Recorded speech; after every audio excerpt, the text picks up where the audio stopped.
As a result of these developments, the breadth and the depth of the changes in U.S. trade policy have become more fully apparent. Imagine, just yesterday, American farmers were supplying Canada with hundreds of millions of dollars worth of fresh tomatoes, and today, entire truckloads of produce are turning into unwanted cargo stuck at the border. The official version sounds dry, violation of quality standards and traces of pesticides. But is that really the whole story? Those trade deals with other countries also have limited or no relief from those sectoral tariffs in those strategic industries such as steel and autos. They include substantial commitments by the U.S. trade partners for investments in the United States and significant unilateral trade liberalization measures by U.S. trade partners. In fact, at this very moment, new greenhouse complexes, fully funded by the state, are being launched in Canada. Hundreds of millions of dollars are being invested to replace imports of American produce. Meanwhile, Mexico is experiencing an investment boom of staggering proportions. $12 billion are being poured into the agro-industrial sector. World-class greenhouses are being built, and hydroponics and automated systems are being introduced. As a result, Mexican vegetables are cheaper, more stable, and more technologically advanced than American ones. Those were quickly followed by reciprocal tariffs on every U.S. trade partner and very high sectoral tariffs applied globally on strategic industries, including steel, aluminum, autos, and copper. Farmers in California, Florida, and Texas, who for decades considered the Canadian market to be reliable, are now experiencing a collapse. Not only farms, but entire communities are going under. Processing plants are closing, transport companies are cutting staff, and local schools and hospitals are losing funding. Economists call this the multiplier effect. Every dollar lost in a farm pulls $2 out of the local economy. But this is only the visible part of the crisis. Much more alarming processes are taking place behind the scenes. Europe, tired of American delays and supply instability, is eagerly switching to Mexico. Brussels is saying outright that the US no longer looks like a reliable partner. And at this moment, with the support of European corporations and Chinese technology companies, modern complexes are being built in Mexico that allow for greater production at lower costs and with less water and labor. In a positive and very important development earlier this month, just a few weeks ago, the United States reaffirmed a core commitment to our free trade agreement, CUSMA, by reinforcing that those Canadian exports to the United States that are compliant with that agreement, that are compliant with CUSMA, will not be subject to U.S. IEEPA tariffs. While farmers in the US wait for government assistance and argue at congressional hearings, Mexico is preparing new contracts and expanding roads, ports, and terminals. Where lengthy approvals and bureaucratic checks drag on in America, its southern neighbors are moving at lightning speed. And it all started with one product, tomatoes. But what will happen next? What will happen if similar scenarios unfold for soybeans, corn or wheat crops on which food markets around the world depend? In this video, we will examine why Canada's decision became not just a trade dispute, but a turning point for the entire North American agricultural system. Why Mexico was able to accomplish in a matter of months what would have taken the US decades, and how food has gone from being a commodity to a tool of geopolitics and national security. We will show what forces are behind the collapse of American tomato exports, what technologies are shaping the future of agriculture, and what awaits millions of families in America's agricultural regions if the situation does not change. This story is not just about food. It is a story about power, money, and the survival of entire communities. This new U.S. trade policy has several motivations: to raise tariff revenues, to protect strategic industries, to encourage foreign investment in the United States, and to change trade and non-trade policy in U.S. partners. It all started with a seemingly minor measure. Donald Trump's administration imposed a 17% tariff on imports of fresh Mexican tomatoes. At first glance, it looked like just another element of trade negotiations, a way to put pressure on neighbors as part of the usual game of tariffs and retaliatory measures. But for an industry where nearly 70% of the tomatoes on American tables already came from Mexico, it was a signal for an inevitable chain reaction. Shipments that had been traveling for decades along well-established routes through Texas, Arizona, and California were suddenly threatened. At dawn, when the usually bustling border crossings were buzzing with the sound of truck engines, dispatchers' voices and the shouts of loaders, silence hung in the air. Engines were stalled, gates were closed, and hundreds of tons of produce, harvested in a matter of days, were trapped. For many American farmers, this was not just another trade delay, but a blow to the future of entire families. The scene at the border resembled scenes from a film about a frozen civilization. Rows of trucks with bright boxes of tomatoes stood idle for hours, then days. Drivers, accustomed to quick crossings, now sat in their cabs, watching as the cooling units hummed weaker and weaker, and the temperature inside the truck beds crept up. After 2 days, some of the produce began to spoil, turning multi-million-dollar contracts into mountains of waste. In some cases, farmers themselves asked to open the trucks, so they could at least give the tomatoes away for free to local residents on the side of the road, just so they wouldn't have to watch their labor turn into garbage. This scene became a symbol of the crisis. Fresh food that could have fed thousands of families was going to waste just a few kilometers from stores and restaurants. The United States has also imposed substantial trade actions on the Canadian lumber industry. Now, in recent weeks, the United States has agreed a series of trade deals with a variety of countries. And these deals have several aspects in common. First, baseline tariffs that cover a broad range of goods and services that are substantially higher than those U.S. tariffs that existed before. But if the tariffs with Mexico created tension, Canada's decision was an outright collapse. The Canadian Food Inspection Agency announced a ban on the import of American tomatoes, citing traces of pesticides and quality issues. Formerly, such measures looked routine, as if it were a matter of sanitary inspection. However, the timing coincided with the launch of new greenhouse complexes in British Columbia and Ontario, leaving no doubt that this was a carefully planned move. Just weeks before the ban was imposed, Canadian authorities signed agreements to support domestic production to the tune of nearly $180 million. As a result, the need for American supplies simply disappeared, and the market was taken over by its own producers. For farmers in California and Florida, it was a blow below the belt. The market they had relied on for decades was closed in a matter of days. Within the first 2 days after the ban was imposed, more than 200 trucks carrying tomatoes from California and Arizona were stuck on the Pease and Ambassador bridges.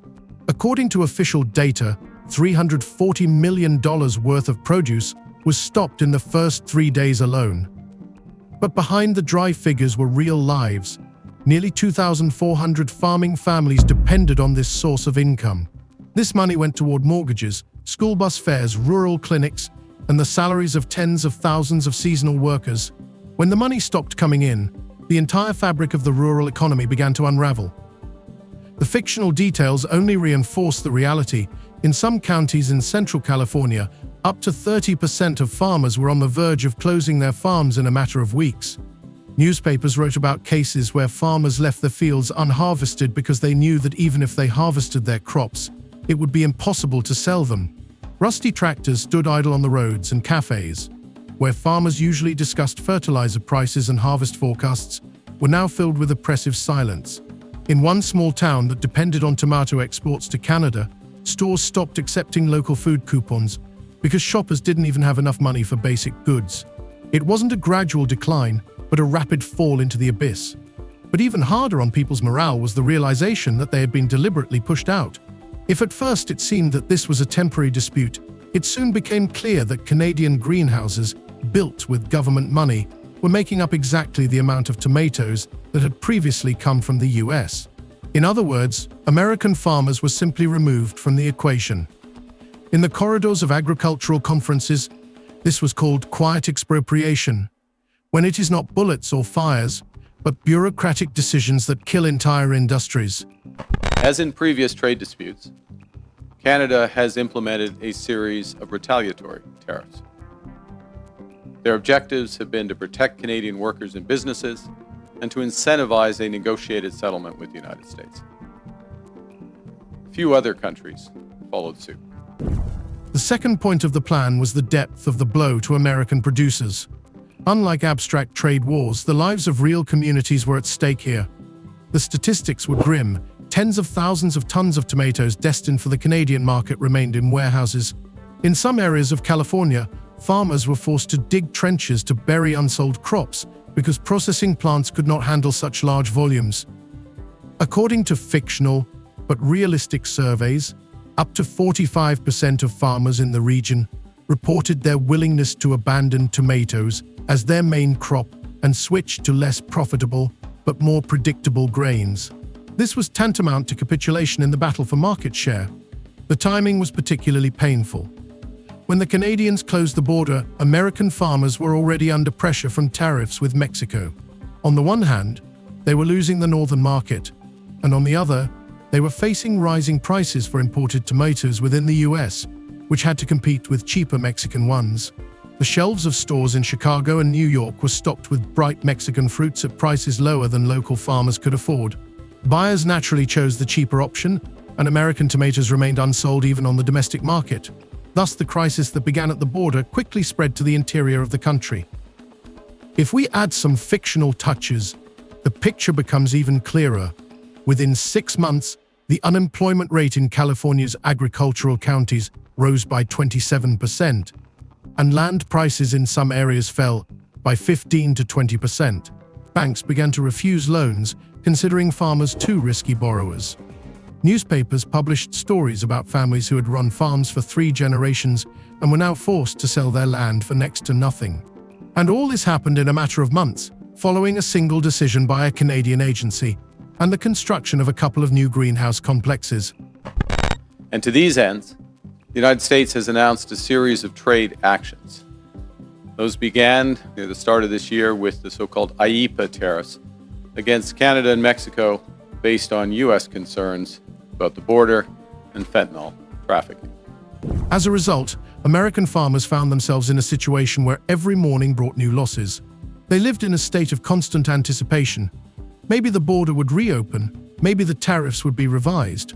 But instead, there were new reports that Canadian supermarkets were signing long-term contracts with local producers, and Mexican companies were entering the European market with record shipments.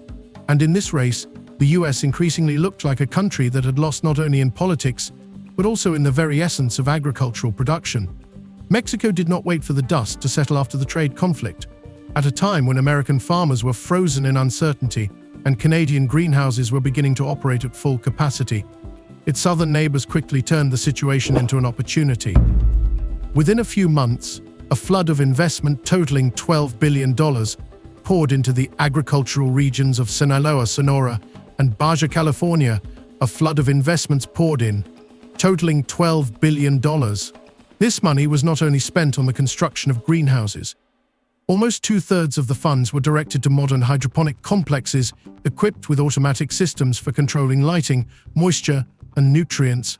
At a time when American farmers were using thousands of gallons of water per ton of crops, Mexico's water consumption dropped by almost 40% just 1 year after the systems were launched. It was a technological revolution that changed the very foundation of agriculture. At the same time, money was also invested in infrastructure. New ports on the Pacific coast, expanded highways, and refrigerated terminals made deliveries to Europe and Asia not only possible but also profitable.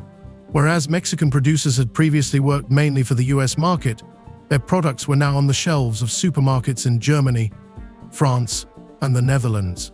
Fictitious but plausible data showed that in the first 8 months after the launch of new projects, the share of Mexican tomatoes in European imports grew from 2% to 18%. This growth was accompanied by a fall in prices for American products, which simply could not withstand the competition. What particularly surprised observers was the speed of change. Large agricultural projects usually take decades, but here everything happened before our eyes. European companies brought ready-made solutions, Chinese partners added digital technologies, and as a result, in a matter of months, Mexico became a showcase for the future of agriculture. Sensors were installed on farms to collect data on the condition of plants every few seconds, and algorithms predicted the optimal time for harvesting. According to fictional but realistic data, the defect rate in the new greenhouses was 3 times lower than the average for traditional farms in the United States. In fact, the average U.S. tariff rate on the world has jumped from just over 2% at the end of last year to almost 16%, 8 times higher.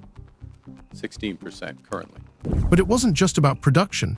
One of the most ambitious parts of the program was investing in people. Universities, research centers, and agricultural colleges received hundreds of millions of dollars to train a new generation of specialists. While agricultural departments in the US had suffered from underfunding for years, students in Mexico had access to the most modern laboratories and technologies. Fictional reports described how students in Guadalajara's university greenhouses grew experimental tomato varieties that could withstand transportation over thousands of kilometers without losing quality. This was a signal to the market. The country was preparing not just to grow crops, but to dictate the rules of the game. While Mexico was building its future, the consequences of the crisis in the United States were becoming increasingly devastating. Cities that had lived off tomatoes for decades began to empty. In Watsonville, a processing plant designed for hundreds of workers stood idle. Advertisements for the sale of equipment and land were increasingly common on the streets. Transport companies reduced their truck fleets, leaving only a tenth of their former size. Fictitious data indicated that in some counties, the number of trips to the north had fallen by 70%, and entire trucking companies were going bankrupt. Local communities dependent on farm income experienced a domino effect. Small cafes where drivers used to eat lunch after their trips were now empty. Farm cooperatives stopped buying fertilizers in the same quantities as before, and suppliers closed one after another. Even schools began to feel the impact. Families were leaving, taking their children with them, and budgets were being cut. Superintendents reported that in some districts, the number of students had fallen by 20% in a single school year. This meant a loss of funding, program cuts, and the closure of extracurricular activities. Healthcare was equally affected. In rural clinics, where every dollar counted, falling patient numbers and rising unpaid bills led to emergency rooms cutting back on hours. Fictitious data added to the drama. In the first 6 months after the crisis, one county recorded 5 cases where ambulances did not arrive in time due to cutbacks. These tragedies became the invisible face of the economic collapse. Mortgages, loans, and the banking system also couldn't withstand the pressure. Banks that had previously been willing to lend to farmers now demanded collateral that most of them didn't have. The level of loan defaults in tomato-growing regions rose by 78%. Farmers who had been considered reliable borrowers for years were now on the list of unreliable ones. Fictional reports told of how bankers closed their doors to people whose families had owned land for 3 generations. For many, this was the point of no return. Specifically, under the new U.S. approach, countries must now buy access to the world's largest economy through a combination of tariffs, investments, unilateral trade liberalization, and policy changes in their home markets. The social crisis was also reflected in demographics. Young people left their hometowns, seeing no prospects in agriculture. Where family farming dynasties had once thrived, there were now empty houses and abandoned fields. Fictitious data indicated that in one California county, the population had declined by 12% in a year. These were not just numbers, it meant that entire communities were disappearing. At the same time, against the backdrop of a collapsing economy, a sense of injustice was growing. Farmers saw supermarket shelves in their own country filled with cheap, bright Mexican tomatoes, while their own produce rotted in warehouses. This created a sense of betrayal. The system that had promised support and stability for decades had turned its back at the very moment when help was vitally needed. Thus, Mexico's strategic offensive coincided with the socio-economic collapse in the United States. On the one hand, there were billions in investments, technology, new markets, and training. On the other, there was the ruin of farms, the closure of factories, and cuts to schools and clinics. This contrast was so stark that it became a symbol of a new reality. While some are building the future, others are losing the past. And it all started with a tomato, an ordinary fruit that unexpectedly found itself at the center of a global struggle for markets, technology, and the survival of entire communities. When the first trucks carrying American tomatoes stopped at the border, it seemed like a local trade issue. But within a few months, it became clear that this was not a dispute over pesticides or a random mistake by regulators. It was the beginning of a reshaping of the global food map. In a world where energy has long been a tool of political pressure, food has now joined the same category. In Europe, where the gas crisis following the war in Ukraine showed the price of dependence on a single supplier, voices were growing louder that food is just as much a part of national security. Brussels stated outright that trust in the US as a stable partner had been undermined, and at the moment when American products were losing ground, Mexico offered the market an alternative cheap, predictable, and technologically advanced. For European buyers, the choice was simple. They received vegetables at a lower cost, on time, and without bureaucratic delays. Fictitious data showed that in the first 9 months after the switch to Mexican supplies, the defect rate in deliveries fell by almost 30%, where American contracts were falling through due to transportation problems and border delays. Mexican producers were building clear logistics chains. As a result, large supermarket chains in Germany and France saw an increase in vegetable sales thanks to lower prices, and consumers perceived this as a natural advantage.